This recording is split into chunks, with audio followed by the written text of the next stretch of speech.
Hello guys, good morning, welcome back on फॉर्मा educational hub. Previous lecture के अंदर हम लोगों ने काफ़ी सारी चीज़ें डिस्कस कर ली। अभी इस लेक्चर के अंदर हम लोग क्लेसियस-क्लैपेरॉन इक्वेशन के ऊपर कुछ न्यूमेरिकल देखेंगे। 2 न्यूमेरिकल करेंगे हम लोग। तो 2 न्यूमेरिकल तो मैं करा देता हूँ, ये किसी बुक से ही उठाया है मैंने न्यूमेरिकल। और दूसरी चीज़ ये है कि किसी को और न्यूमेरिकल ट्राई करने हो तो बुक से कर सकते हैं, आपके पास जो भी बुक है, क्योंकि टाइप तो उसी टाइप के रहते हैं, वैल्यूज चेंज हो जाते हैं। किसी बुक से करना है, किसी को है कि हाँ मुझे न्यूमेरिकल पे ज़्यादा जोर देना है तो कोई कर सकता है, लेकिन जैसे आपके एग्जाम में इतने ज़्यादा न्यूमेरिकल आते नहीं हैं, जितना जिस टाइप के आते हैं या जितना चांसेस रहते हैं उतना तो मैं करवा देता हूँ। ठीक है, फिर भी किसी को एक्स्ट्रा करना हो, किसी का फिजिक्स में ज़्यादा इंटरेस्ट है या किसी को शौक चढ़ा हो तो कर सकते हैं बिल्कुल। हाँ जी, देखिए अगर मैं बात करूँ, ये जो है यहाँ पे पॉज करके इस न्यूमेरिकल को छाप लीजिए। इंग्लिश में भी लिखा हुआ है, हिंदी में भी, जिसको जिस लैंग्वेज में लिखना है छाप लीजिए। सॉल्यूशन नहीं छापना है, केवल क्वेश्चन छापना है। ठीक है, तो आप कॉपी कर लीजिए पॉज करके। अब मैं आगे कराता हूँ, इसका सॉल्यूशन कराता हूँ, समझना है इसको।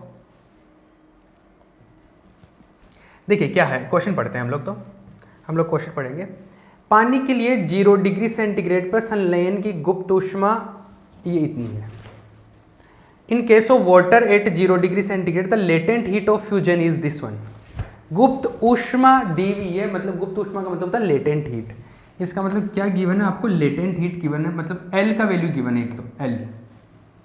ठीक है, अभी मेरे को तो ये भी नहीं पता कि क्या पूछा गया है, मतलब जब क्वेश्चन पढ़ोगे तो आपको नहीं पता चलेगा।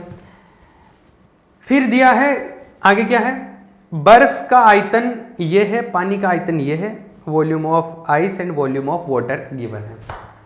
बर्फ के गलनांक में परिवर्तन ज्ञात कीजिए जबकि दाब में परिवर्तन इतना हो।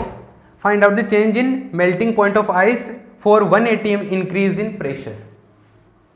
ये पूछा गया है, तो ये पूछा गया गलनांक में परिवर्तन, मेल्टिंग पॉइंट पर क्या इफेक्ट होगा। तो मेल्टिंग पॉइंट या बॉइलिंग पॉइंट पर जब भी अपने को इफेक्ट देखना हो गलनांक या क्वथनांक पर, तो हम लोग क्लेसियस-क्लैपेरॉन इक्वेशन यूज करते हैं। मैंने बोला था कि क्लेसियस-क्लैपेरॉन इक्वेशन का काम यही है कि आपका गलनांक और क्वथनांक बदल रहा हो दाब के कारण, और यहाँ पे देखो दाब के कारण ही बदल रहा है कि एक ये वायुमंडलीय दाब में परिवर्तन की वजह से हो रहा है, due to the increment in the pressure में इंक्रीमेंट किया उस वजह से हो रहा है। इसका मतलब अपने पास क्लेसियस-क्लैपेरॉन इक्वेशन लगेगा, पहली चीज़ ये दिमाग में सेट हो जानी चाहिए। जिसके दिमाग में ये नहीं आया क्लेसियस-क्लैपेरॉन लगेगा, वो नहीं कर सकता न्यूमेरिकल, कतई नहीं कर सकता, ये हो ही नहीं सकता उससे, क्योंकि उसको नहीं पता चलेगा ना कि फॉर्मूला कौन सा लगाना है। ठीक है, पहली चीज़ तो ये हो गया कि अपने को पता चलना चाहिए कि क्लेसियस-क्लैपेरॉन इक्वेशन काम में आने वाला है इसमें। तो क्लेसियस-क्लैपेरॉन इक्वेशन काम में आएगा, तो इसका सॉल्यूशन देखिए। तो क्लेसियस-क्लैपेरॉन इक्वेशन काम में आएगा, तो dp क्लेसियस-क्लैपेरॉन इक्वेशन लिखो, dp by dt equals to L upon T V2 minus V1। ये है बेसिक कंसेप्ट, ये समझ आ गया। अब क्या पूछा गया है और क्या बताना है, इस फॉर्मूले से कुछ देखना है कि क्या पूछ रहा है इसमें, क्या चीज़ नहीं पता और क्या चीज़ पता है, इसके हिसाब से जुगाड़ लगाएं। चलो आइए देखो, मुझे एक तो पता है कि पानी के लिए 0 डिग्री सेंटीग्रेड पर संलयन की गुप्त ऊष्मा, संलयन का मतलब होता है जुड़ना, मतलब जमना, फ्रीजिंग बोलते हैं संलयन को, मतलब जम रहा है, जैसे लिक्विड से सॉलिड में जाने का। तो 0 डिग्री सेंटीग्रेड पे जमता है जनरली, तो वो 0 डिग्री सेंटीग्रेड गिवन है आपको। ठीक है, जहाँ पे नॉर्मल प्रेशर पे आपका जो जमता है वो, मतलब जिसमें फ्रीज होता है वो कितना है, 0 डिग्री सेंटीग्रेड है। ठीक है, मेल्टिंग पॉइंट भी यही है, तो इधर से पिघलेगा और इधर से क्या होगा, जमेगा। तो जो मेल्टिंग पॉइंट है वो 0 डिग्री सेंटीग्रेड है। और लेटेंट हीट कितनी गिवन है, ये रही 335 × 10⁵ तो लेटेंट हीट का वैल्यू गिवन है × 10⁵। यह है जूल पर केल्विन है क्या, एक सेकेंड, जूल पर केजी है, सॉरी केल्विन नहीं, पर केजी है, जूल पर केजी है, तो जूल पर केजी। और आपका एक तो ये है, और जो मेल्टिंग पॉइंट है नॉर्मल प्रेशर पे वो है T, यही तो T तो बोलते हैं इसको। ये T जो है इसका वैल्यू है 0 डिग्री सेंटीग्रेड, लेकिन अपने को इसको केल्विन में रखना है। केल्विन में ये हो जाएगा 273 केल्विन। ठीक है, वैसे तो एग्जैक्ट जो वैल्यू होता है 273.15 होता है, 273.15, बट हम लोग जनरल 273 ले लेते हैं। ये आ गया, T भी पता, L भी पता है, V2 और V1 भी गिवन है। देखिए अब इसमें हम लोग बोल रहे हैं कि कहाँ से जमने के लिए बोल रहा है, संलयन के लिए, फ्रीजिंग के लिए। तो मान लो लिक्विड से ये किस में जा रहा है, आइस में जा रहा है, मतलब सॉलिड में। द्रव से ये ठोस में जा रहा है, तो इसका आयतन V1 ले लो, इसका आयतन V2 ले लो, इसका वॉल्यूम V1, इसका। तो लिक्विड में जब है वो पानी का वॉल्यूम है वो V1 है, और बर्फ में जब बदल जाएगा उसका वॉल्यूम V2 है। तो V1 और V2 लिखिए, V1 और V2 के वैल्यूज। V1 देखो, V1 मतलब पानी का आयतन, ये रहा वॉल्यूम ऑफ वाटर 1.00013, 1.00013, ये है सेंटीमीटर क्यूब पर ग्राम। ये जो वॉल्यूम है पर ग्राम का गिवन है, 1 ग्राम का है। जनरली जो वैल्यूज होते हैं 1 ग्राम पे है, या 1 पार्टिकल के लिए, 1 ग्राम के लिए, 1 किलो के लिए, 1 मोल के लिए, इस तरीके से होती है कैलकुलेशन। तो ये पर ग्राम गिवन है। V2 का जो वैल्यू है, ये तो किसका आ गया, पानी का आ गया, वाटर का। बर्फ का देखो 1.0907, ये है बर्फ का आयतन। आइस का वॉल्यूम गिवन है 1.0907, ये है 1.0907 सेंटीमीटर क्यूब पर ग्राम। अपने को देखो क्या क्या चीज़ें पता है, V1 पता है, V2 पता है, T पता है, L पता है, ये सब कुछ पता है। पूछा क्या गया है, पूछा गया है बर्फ के गलनांक में परिवर्तन ज्ञात कीजिए, मेल्टिंग पॉइंट में डिफरेंस कितना होगा, मतलब dt पता करना है। और एक और चीज गिवन, दाब में परिवर्तन इतना हो रहा है, change in volume, change in pressure कितना है 1 atm, ऐसा है। प्रेशर में जो चेंज है, मतलब प्रेशर में चेंज है dp प्रेशर में चेंज है ना, दाब में परिवर्तन dp है 1 atm, और ताप में परिवर्तन कैलकुलेट करना है, ये लो dt। सब कुछ तो पता है आपको, क्या नहीं पता, सब पता है। dt पता है, L पता है, सॉरी dp पता है, L पता है, T पता है, ये सब पता है। dt कैलकुलेट करना, सबके वैल्यू पुट कर दो, आ जाएगा। सिंपल सी चीज़ है। कैलकुलेशन आगे आपको मेरे से बेहतर आती होगी, मल्टीप्लिकेशन डिवीजन वो फास्ट कर सकते होंगे आप मेरे से, तो वो आप कर लेना, वो मैं सिखाऊंगा भी नहीं, वो आपको आता है। मेन चीज़ है कि इसके वैल्यू पुट करना। लेकिन सबसे पहली चीज़ न्यूमेरिकल को अप्रोच करना, सबसे पहले दिमाग में ये क्लिक होना चाहिए कि यार कौन से टॉपिक से, ये टॉपिक है तो इस पर कौन सा फॉर्मूला काम में ले सकते हैं। ये फॉर्मूला जब तक दिमाग में नहीं आएगा ये न्यूमेरिकल आप नहीं कर सकते किसी भी कंडीशन में। ये आ गया, उसके बाद में L, T और V1 V2 के वैल्यू अपने को पता चल गए, ये सब के वैल्यू पुट करेंगे तो आपके पास में dt का वैल्यू आ जाएगा। dt कैलकुलेट करना है तो dt, हाँ dt कैलकुलेट करना है। अब देखो सुनो, मैं इसको थोड़ा सा ठीक तरीके से लिखता हूँ। आपको dt चाहिए तो आ जाएगा, इसको dp मल्टीप्लाई कर दो वो t, V2 माइनस V1 और ये वो L, ये सबको इस तरीके से लिख दिया मैंने उस फॉर्मूले को। मतलब dt कैलकुलेट करना, dt को उधर ले गया, इन सबको इधर ले आया। अब देखिए जब भी न्यूमेरिकल करो एक दो चीज़ों को और ध्यान रखना, एक दो चीज़ों को, जैसे ये जूल और केजी में गिवन है, MKS यूनिट में है, MKS में, और बाकी की चीज़ें देखो ये सेंटीमीटर, ग्राम, ये है CGS में। तो या तो सबको MKS में करो या सबको CGS में करो। तो आप एक काम कर लो, इसको MKS में कर लो क्योंकि बाकी सारी CGS में है, तो इसको MKS में करो। इसको MKS में करोगे तो क्या होगा, देखो L जो है ना 3.35 इंटू 10⁵, ये तो जूल में है। जूल को उसमें चेंज करें अगर CGS में इसका होता है अर्ग, तो 1 जूल 10⁷ अर्ग के बराबर होता है। 1 जूल इज इक्वल टू 10⁷ अर्ग, ठीक है ना। तो इसको अर्ग में कन्वर्ट करना, 10⁷ से मल्टीप्लाई कर दो, तो ये तो 10⁷ से मल्टीप्लाई हो गया, जूल की जगह तो आ गया क्या, अर्ग आ गया, ये तो आ गया अर्ग आ गया। दूसरा इधर है केजी, तो केजी को आपको ग्राम में चेंज करना तो 10⁻³ से मल्टीप्लाई कर दो। अरे 1 ग्राम 1 केजी में कितना होता है, 10⁻³ ग्राम होता है ना, मतलब 1000 ग्राम होता है, तो 10⁻³ ग्राम आ गया। तो 10⁻³ ऊपर आएगा तो क्या आ जाएगा, ये 3.35, 3 से 3 कटेगा, 10⁻, ये 3 कैंसिल हो जाएगा, 2 बचेगा, 2 9 अर्ग पर ग्राम। ये लेटेंट हीट आ गई अपने पास में, लेटेंट हीट का ये वैल्यू है, L का वैल्यू। बाकी के सबके CGS में गिवन है, सबके वैल्यू कैलकुलेट कर सकते, सबके वैल्यू पुट कर देना, आ जाएगा आपके पास में। टेम्परेचर का वैल्यू आपके पास में जो आएगा, टेम्परेचर का वैल्यू वो नेगेटिव आएगा। नेगेटिव ये बताएगा कि टेम्परेचर आपका कम होगा। मतलब पहले 0 डिग्री पे मेल्ट हो रहा था, 0 डिग्री पे जमता था, अब 0 से कम पर जमेगा क्योंकि दाब बढ़ा दिया। जैसे मैंने वो एक एग्जांपल बताया था ना जब क्लेसिस क्लेपिरोन में, कि जब दाब बढ़ा देते हो तो 0 पे नहीं उससे कम पे जाके जमता है, यहाँ पे कम पे जाके जमेगा, नेगेटिव आएगा इसका वैल्यू। तो मतलब नेगेटिव आने का मतलब उतना कम हो जाएगा। ठीक है, ये वैल्यू आ जाएगा, कर लेना, इसको कोई बड़ा पंगा नहीं है। क्लियर है ना? लॉजिक समझो चीज़ों की, किस तरीके से अप्रोच करना है, चीज़ें सीखो, हो जाएगा। चलो नेक्स्ट एक न्यूमेरिकल और देख लेते हैं हम लोग।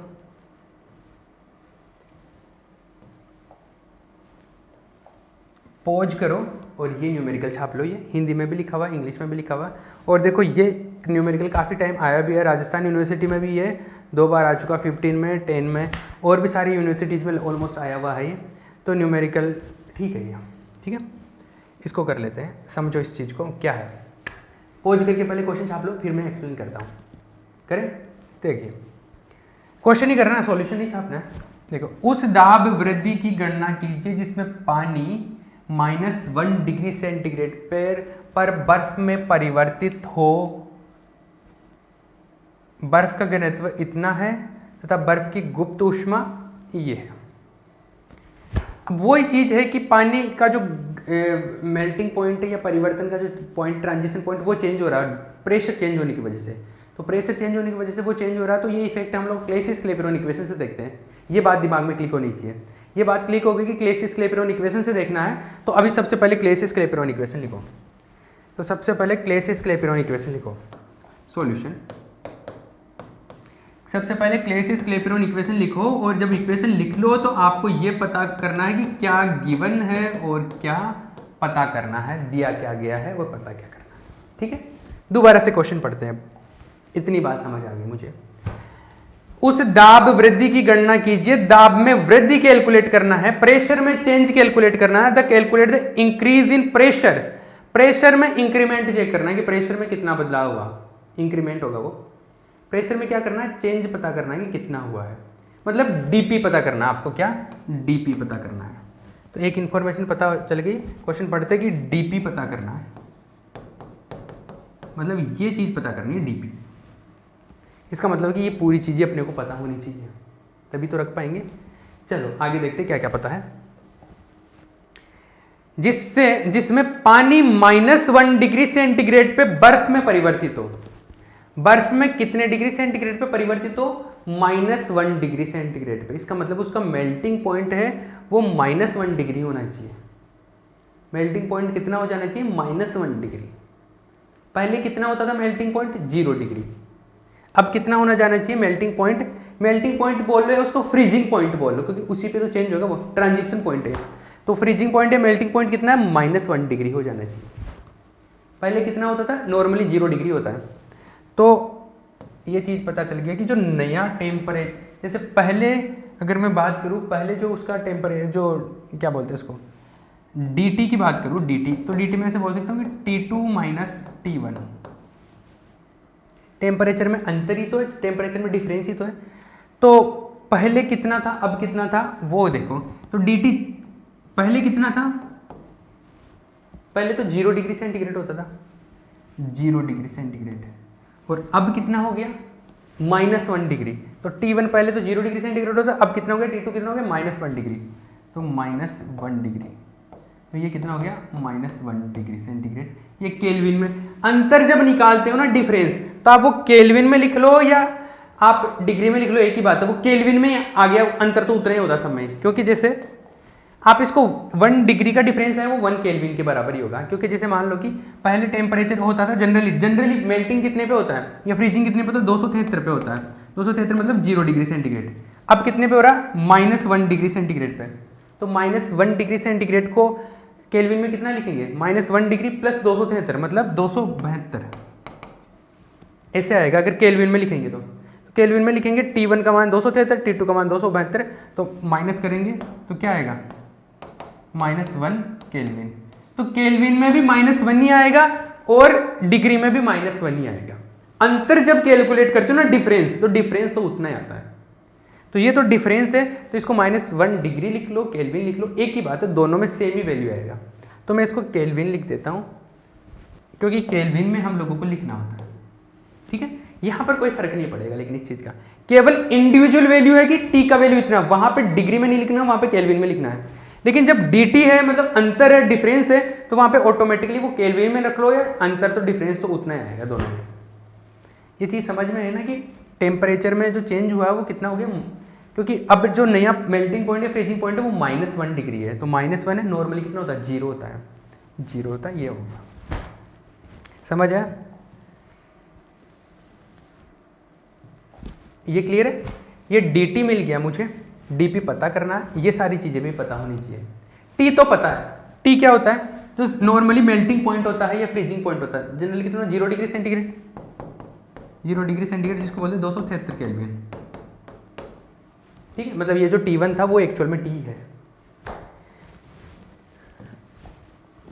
आगे बात करते हैं। अब बर्फ की गुप्त ऊष्मा दी हुई है, ये लेटेंट हीट 336 जूल पर ग्राम, 336 जूल पर ग्राम, लेटेंट हीट 336 जूल पर ग्राम, ठीक है। आप इसको भी चाहो तो आप वैसे चेंज कर सकते हो, किस में, आप इसको अर्ग में चेंज कर लो, तो जूल को तो अर्ग में चेंज करेंगे 10 की घात 7 हो जाएगा, 336 गुणा 10⁷, ये अर्ग हो गया। दूसरी चीज़ ग्राम है नीचे, तो ग्राम तो ऑलरेडी CGS में है, इसको चेंज करने की जरूरत नहीं। पहले वाले में kg था तो ग्राम में चेंज किया था 1000 से मल्टीप्लाई करके, ठीक है। ये हो गया। आगे देखो क्या क्या मिल गया, एक बार दोबारा देखो, L मिल गया, T मिल गया, dt मिल गया, dp पता करना, V2 और V1 नहीं मिला अभी, है ना, V2 और V1 नहीं मिला। तो मैं बर्फ में कन्वर्ट करने की बात कर रहा हूँ, लिक्विड से सॉलिड में जा रहा है, तो लिक्विड मतलब द्रव में वॉल्यूम V1 कर दो, इसमें वॉल्यूम V2। तो द्रव का लिक्विड का जो वॉल्यूम है वो पता करो और सॉलिड का वॉल्यूम पता करो। तो देखो अपने को दिया क्या गया है, अपने को दिया गया बर्फ का घनत्व दिया गया 0.91 ग्राम पर सेंटीमीटर क्यूब, बर्फ का घनत्व है, किसका, बर्फ का। ये छाप लेना एक बार पॉज करके, बर्फ का घनत्व है, बर्फ का घनत्व, बर्फ का घनत्व, density of ice, density of ice, density होता है रो, या डी से भी लिख देते हैं। डेंसिटी क्या होता है, मास अपॉन वॉल्यूम, ये होता है ना, द्रव्यमान बटे आयतन, डेंसिटी होता है घनत्व होता है। तो देखो V जो है, V क्या आता है, मास अपॉन रो, ऐसे होता है, V को इधर ले गया, रो को इधर ले गया। मुझे वॉल्यूम निकालना है V1 और V2, क्या निकालना है, V1 और V2।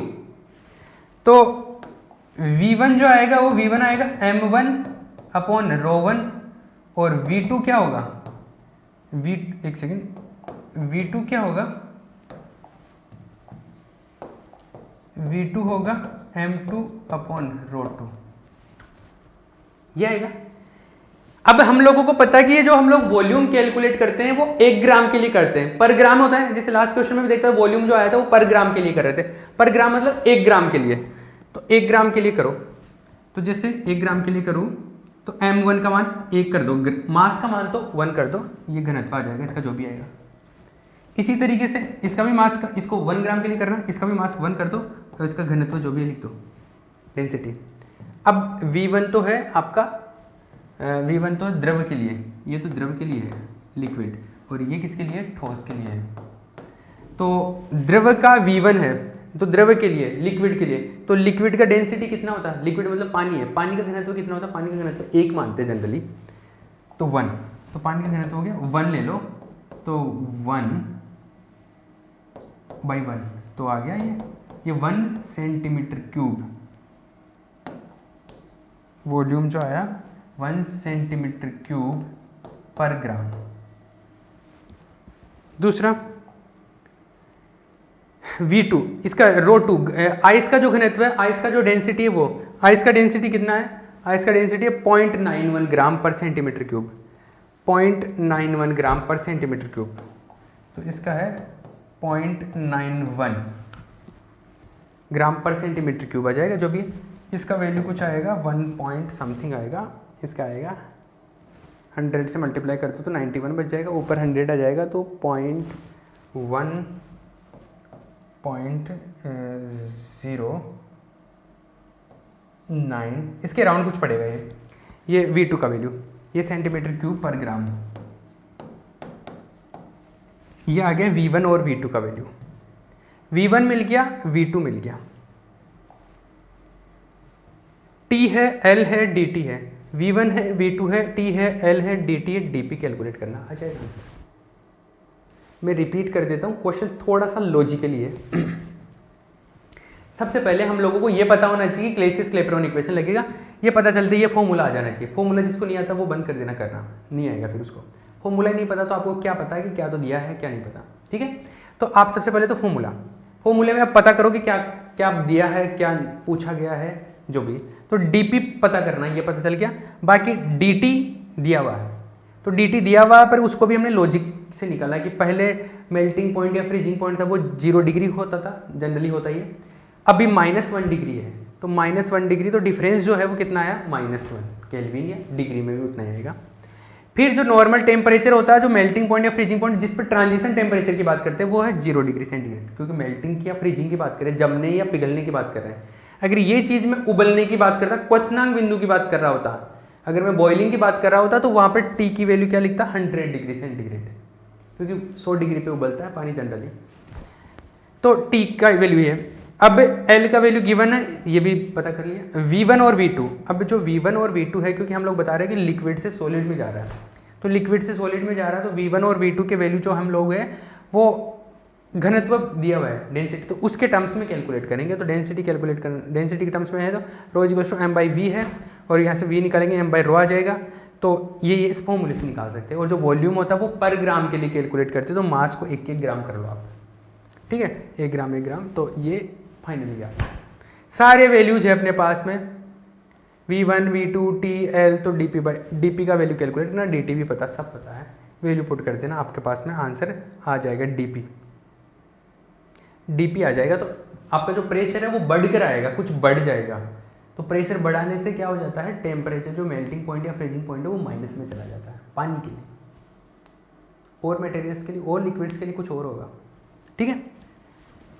ये सीन है, ये न्यूमेरिकल है, ये 2 न्यूमेरिकल करा दिए हैं क्लेसियस क्लेपेरॉन इक्वेशन पे। ये कुछ ढंग के न्यूमेरिकल थे, आपको अप्रोच सीख जाना है इससे, ठीक है। अब कुछ थोड़ा मैटर और बचा इस यूनिट में, 3 चैप्टर कंप्लीट होने वाले हैं इस यूनिट के, ठीक है। फिर ये यूनिट, आगे वाले यूनिट छोटे हैं, बट ये यूनिट तीन चैप्टर्स का था, तो बड़ा यूनिट था। इसको यहाँ पे फिनिश करते हैं, नेक्स्ट लेक्चर के अंदर हम लोग कुछ और बातें करेंगे, ठीक है, ओके।